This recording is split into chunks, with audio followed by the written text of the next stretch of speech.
ওম শান্তি।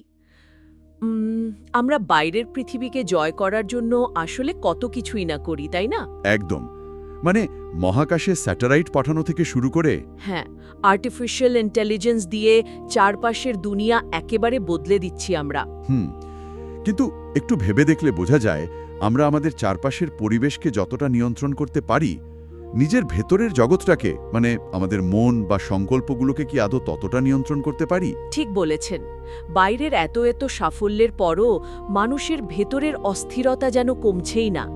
তো আমাদের আজকের এই গভীর আলোচনার মূল বিষয়ই হল এই ভেতরের জগতের নিয়ন্ত্রণ। আর এই লড়াইটা কিন্তু মানে মানব ইতিহাসের সবচেয়ে প্রাচীন একটা ধাঁধা। তবে আমরা আজ কোনো সাধারণ সাইকোলজি বই বা সেলফ হেল্প আর্টিকেলের ওপর ভিত্তি করে কথা বলছি না। রাইট। আজকের এই আলোচনার ভিত্তি হল অত্যন্ত বিশেষ একটি পাঠ বা মুরলি। এটি ২৫শে মে ২০২৬ তারিখের একটি প্রাতঃমুরলি, যা মধুবন থেকে বাপদাদার তরফ থেকে দেয়া হয়েছে। এই মুরলিগুলোর একটা বড় বৈশিষ্ট্য হলো মানে এর ব্যবহারিক দিকটা। শুধু তো থিওরি নয়, একদম প্র্যাকটিক্যাল কিছু গাইডলাইন দেওয়া থাকে এখানে। হ্যাঁ, আর আমাদের আজকের আলোচনার লক্ষ্য ঠিক সেটাই। এই মুরলির গভীরে লুকিয়ে থাকা অর্থগুলোকে ডিকোড করা। মানে কিভাবে আমরা আমাদের কর্মেন্দ্রিয়গুলোকে আয়ত্তে আনতে পারি, বা এই যে মায়া বা প্রবল বিভ্রান্তি, সেটা থেকে নিজেদের রক্ষা করে একটি কর্মাতীত অবস্থায় পৌঁছাতে পারি। আচ্ছা, এই কর্মাতীত শব্দটা কিন্তু বেশ ইন্টারেস্টিং। হ্যাঁ, সাধারণ অর্থে তো আমরা বুঝি যে জীবন মানেই কর্ম। তাহলে এই কর্মাতীত হওয়ার আসল অর্থ কি? কর্মাতীত শব্দটা শুনলে হয়তো মনে হতে পারে যে সব কাজটা ছেড়ে দিয়ে পাহাড়ে গিয়ে বসে থাকা। হ্যাঁ, সেরকমই তো শোনায়। কিন্তু মুরলির দর্শনে ব্যাপারটা একেবারেই তা নয়। এর মানে হলো এমন একটি মানসিক অবস্থা, ধরুন যেখানে প্রতিদিনের কর্ম সম্পাদন করা হচ্ছে ঠিকই, কিন্তু সেই কর্মের কোনো নেতিবাচক প্রভাব আত্মাকে স্পর্শ করতে পারছে না। ও আচ্ছা, অনেকটা ওই পদ্মপাতায় জলের মতো। একদম পারফেক্ট তুলনা।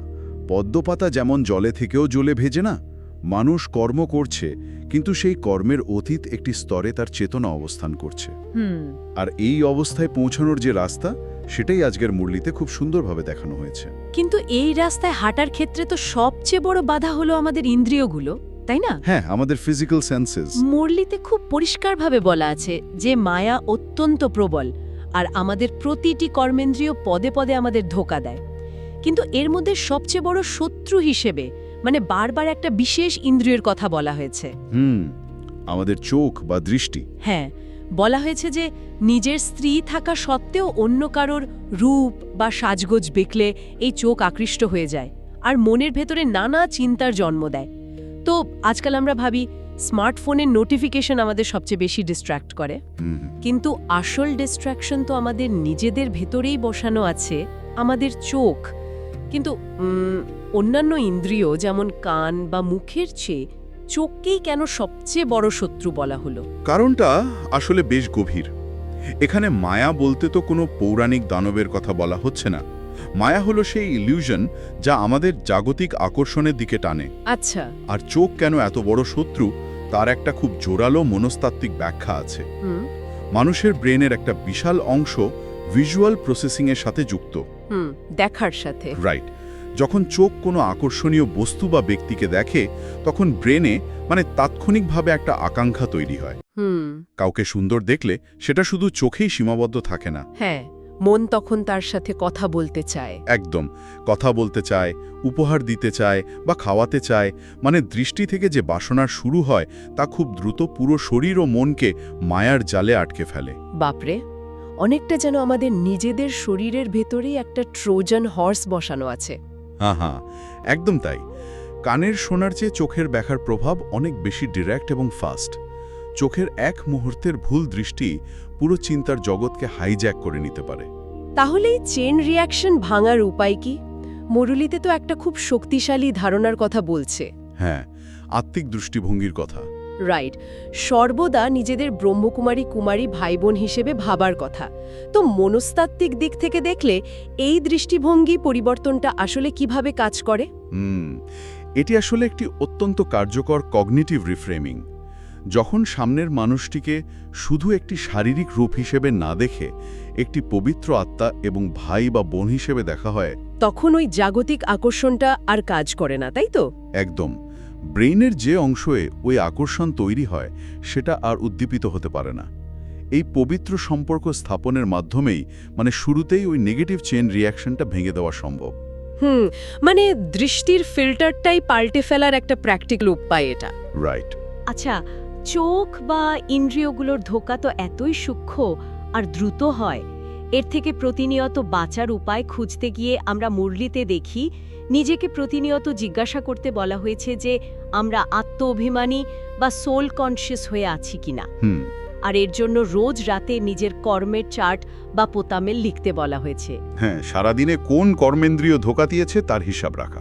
কিন্তু এখানেই আমার একটা প্রশ্ন আছে, রোজ রাতে বসে নিজের ভুলের তালিকা বানানো, নিজেকে দণ্ড দেওয়ার কথা ভাবা, আবার উদাহরণ হিসেবে ভক্ত সুরদাসের কথা উল্লেখ করা হয়েছে, যিনি চোখ নষ্ট করে দিয়েছিলেন। হ্যাঁ, তো এই উদাহরণটা আজকের দিনে কতটা প্রাসঙ্গিকভাবে নেওয়া উচিত? এটা কি একটু বেশি কঠোর শোনায় না? আসলে সুরদাসের উদাহরণটিকে আক্ষরিক অর্থে নিলে কিন্তু ভুল হবে। আধ্যাত্মিক সাহিত্যে প্রায়শই গভীর সত্য বোঝাতে এরকম রূপক ব্যবহার করা হয়। আচ্ছা, সত্যি সত্যি চোখ নষ্ট করার কথা বলা হচ্ছে না? একদমই না। এটা হলো এক্সট্রিম অ্যালার্টনেসের একটা দৃষ্টান্ত। নিজের দুর্বলতার প্রতি ঠিক কতটা কঠোর হওয়া উচিত সেটাই বোঝানো হয়েছে। বুঝতে পারছি। যখন বলা হচ্ছে নিজেকে দণ্ড দাও, তার মানে নিজেকে শারীরিকভাবে কষ্ট দেওয়া নয়। এর মানে হলো নিজের বিবেকের কাছে নিজেকে জবাবদিহি করা।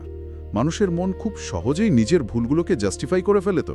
ও হ্যাঁ, আমরা সবসময় নিজের ভুলগুলোর একটা অজুহাত খুঁজে বের করি। রাইট। এই চার্ট বা পোতামের লেখার উদ্দেশ্যে হলো মনকে সেই ফাঁকি দেওয়ার সুযোগটা না দেওয়া।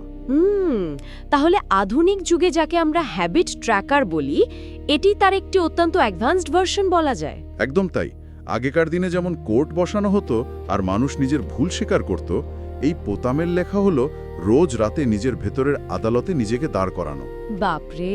এটা কোনো শাস্তি নয়, এটা হলো সর্বোচ্চ স্তরের অ্যাকাউন্টেবিলিটি। মুরলিতে আরেকটা দারুণ উদাহরণ আছে। মুখ লুকিয়ে কিছু খাওয়াকে শিব বাবার যজ্ঞ থেকে চুরি করার সমান বলা হয়েছে। হ্যাঁ, লুকিয়ে খাওয়াকেও চুরি বলা হচ্ছে। সাধারণত আমরা চুরি বলতে তো বুঝি কারো বড় কোনো ক্ষতি করা। এখানেই মুরলির নীতিবোধটা এত গভীর, কারণ এখানে পরিমাণের কোনো মূল্য নেই, মূল্য হলো নীতির। মুরলিতে বলা হয়েছে 1 টাকার চোর হলেও চোর, লাখ টাকার চোর হলেও চোর। আধ্যাত্মিক স্তরে চুরির অঙ্কটা ম্যাটার করে না। একদম।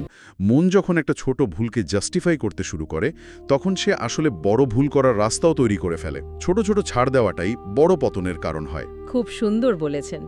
তো এত কঠোর আত্মনিয়ন্ত্রণ আর চার্ট মেনটেন করার চূড়ান্ত লক্ষ্য আসলে কি? এখান থেকে আলোচনাটি তো একটা বৃহত্তর মহাজাগতিক বা কসমিক প্রেক্ষাপটের দিকে মোড় নিচ্ছে। হ্যাঁ, রুহানি সেনার কনসেপ্টটা এখানে আসে। মুরলি অনুসারে যারা এই সাধনা করছে তারা হলো এক রুহানি সেনা বা আধ্যাত্মিক সেনাবাহিনী। আর মজার বিষয় হলো এই সেনাদলে 14-15 বছরের যুবক থেকে শুরু করে 90 বছরের বৃদ্ধ, এমনকি ছোট বাচ্চারাও আছে।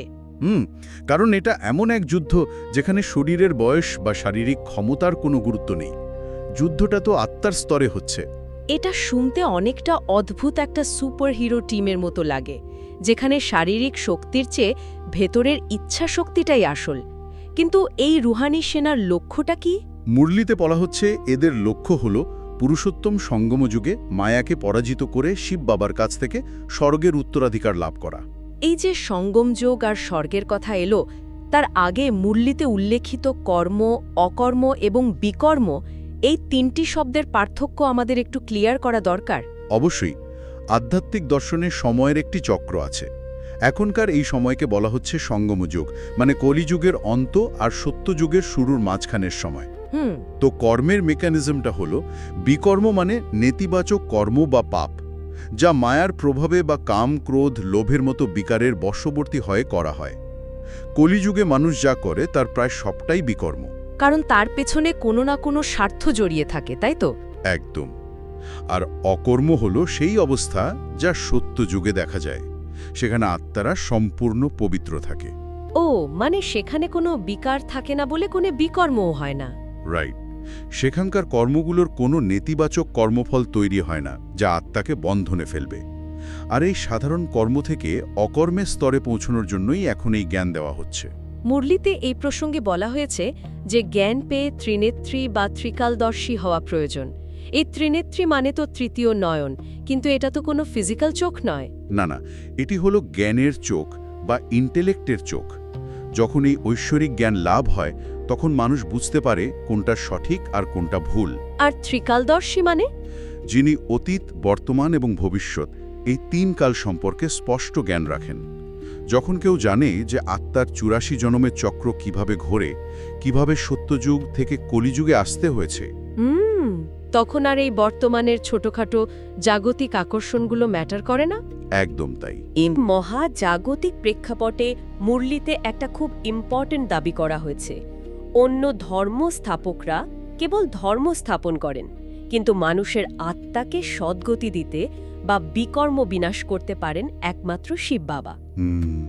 আর তিনি ব্রহ্মার রথে প্রবেশ করে এই জ্ঞান দিচ্ছেন। ব্রহ্মা নিজেও একজন স্টুডেন্ট। তো এই সদ্গতি দেওয়ার বিষয়টা অন্যান্য দর্শনের থেকে কতটা আলাদা? এটা খুবই মৌলিক একটা পার্থক্য। অন্যান্য ধর্মীয় গুরুরা পৃথিবীতে এসে একটা জীবনযাপন পদ্ধতি বা দর্শন শিখিয়েছেন, কিন্তু আত্মাকে তার সমস্ত বিকর্ম থেকে মুক্ত করে আদি পবিত্র অবস্থায় ফিরিয়ে দেওয়া, যেটাকে সদ্গতি বলছে। হ্যাঁ, সেটা কোনো মানুষের পক্ষে সম্ভব নয়। মুরলি অনুযায়ী এই কাজ কেবল পরমপিতার শিব বাবাই করতে পারেন, আর তিনি যেহেতু নিরাকার তাই তার একটা ফিজিক্যাল মিডিয়াম লাগে। আর সেই মাধ্যমটি হলেন ব্রহ্মা। রাইট। আর যারা এই জ্ঞান অন্যদের দিচ্ছেন তাদের পান্ডা বা গাইড বলা হয়েছে। পান্ডা মানে তো তীর্থযাত্রার পথপ্রদর্শক, মানে এই রুহানি সেনারা অন্ধকারের মধ্যে থাকা মানুষদের রাস্তা দেখাচ্ছে। একদম। তবে এখানে একটা বিরাট সতর্ক বার্তাও আছে। জ্ঞান পাওয়ার পর যদি কেউ জেনে বুঝে কোনো পাপকর্ম করে তবে তার শাস্তি 100 গুণ বেশি হয়। বাপরে, হঠাৎ করে শাস্তি এত বেড়ে যাওয়ার কারণ কি? এর কারণ হলো এই অ্যাকাউন্টেবিলিটি।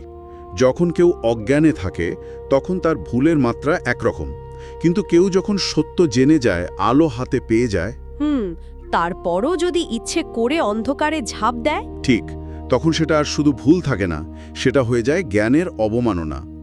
বুঝতে পারছি। এবার এই বৃহত্তর প্রেক্ষাপট থেকে ফিরে এসে আলোচনাটাকে একেবারে বাস্তব জীবনে প্রয়োগ করার দিকে নিয়ে যাই। মুরলির একেবারে শেষে একটা চমৎকার বরদান বা আশীর্বাদ দেওয়া হয়েছে। স্থূল ও সূক্ষ্ম আদেশের সম্পূর্ণ আজ্ঞাবহ হওয়া নিয়ে। হ্যাঁ, স্থূল আদেশ তো বোঝা যায়, কিন্তু সূক্ষ্ম স্তরে আজ্ঞাবহ হওয়ার অর্থ কি? এতক্ষণ আমরা স্থূল কর্মেন্দ্রিয়ের কথা বললাম। চোখ কি দেখছে, মুখ কি খাচ্ছে, এগুলো স্থূল আদেশ। কিন্তু আসল লড়াইটা হয় সূক্ষ্ম স্তরে, মানে মনের ভেতরে। হ্যাঁ, মুরলিতে বলা হয়েছে সূক্ষ্ম আদেশ হল নিরন্তর স্মরণে থাকা এবং মন, বচন ও কর্মে পবিত্র হওয়া। আর এখানে কিন্তু খুব কঠিন একটা মাপকাঠি দেয়া হয়েছে।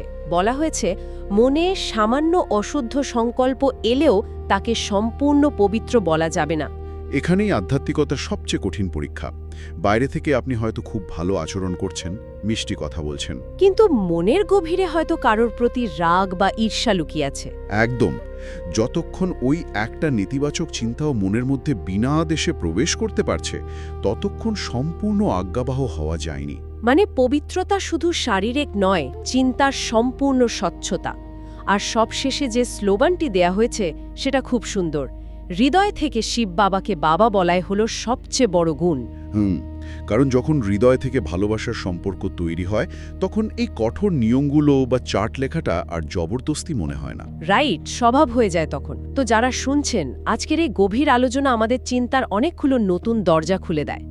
আমরা সাধারণ জীবনে আমাদের কাজের জন্য তো নিজেকে দায়ী করি, কিন্তু আজকের এই মুরলি আমাদের ভাবতে বাধ্য করে আমাদের সবচেয়ে গোপন সূক্ষ্ম চিন্তাগুলো কি সত্যি আমাদের নিয়ন্ত্রণে আছে?